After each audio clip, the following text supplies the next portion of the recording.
As melhores histórias e curiosidades do mundo do futebol estão aqui no Futebol Planet. Se inscreve no canal e ativa o sininho para não perder nenhum vídeo.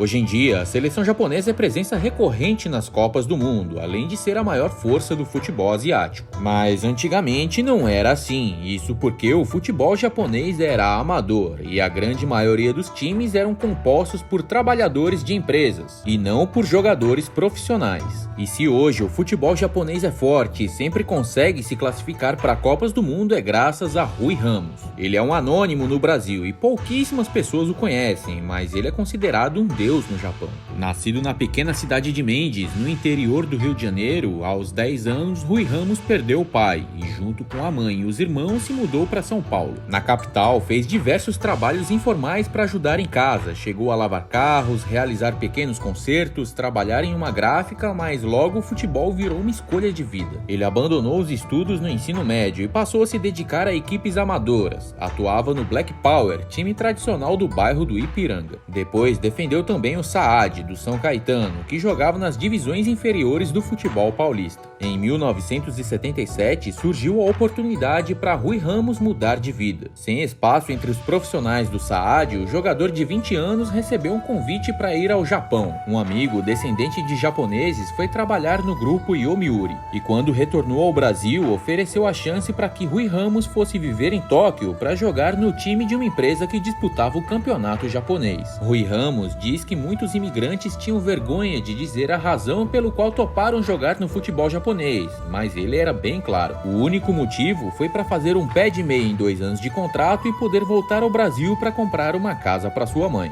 Para ajudar minha mãe.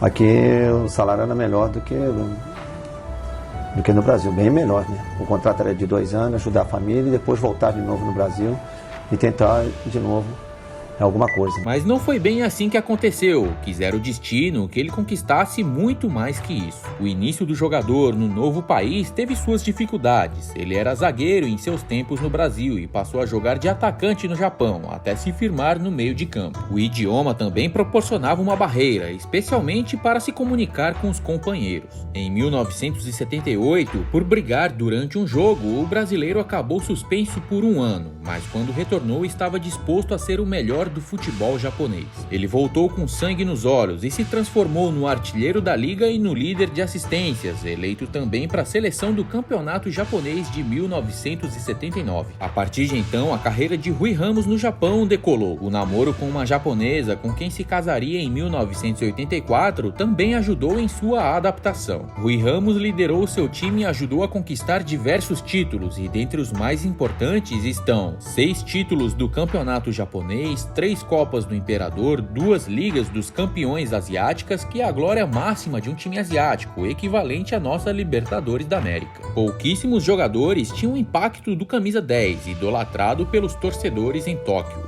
Seu talento com a bola nos pés, aparecendo muito ao ataque para marcar gols, se somava ao espírito extremamente competitivo. E em 1989 ele deu um passo além, naturalizando-se japonês após 12 anos no país, e logo começaria a ser convocado para a seleção nacional.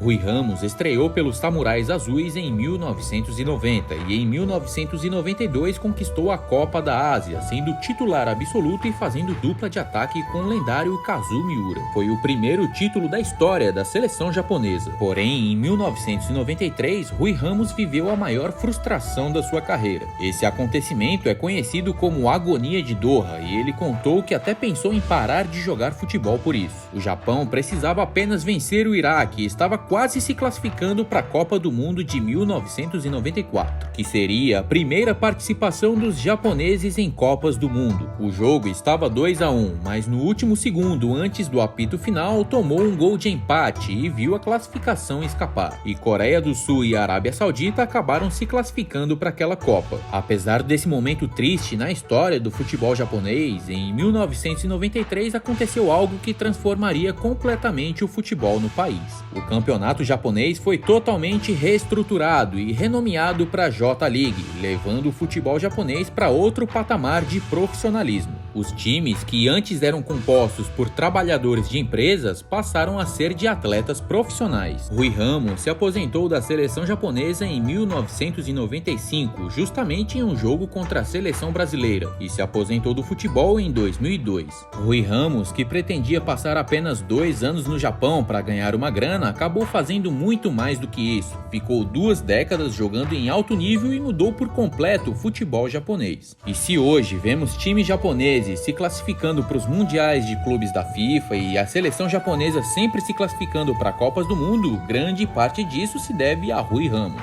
Hoje em dia, Rui Ramos tem 64 anos e mora no Japão com toda a sua família e é um dos maiores ídolos dos japoneses. Ele é dono de um restaurante e vive fazendo comerciais e participando de programas de televisão.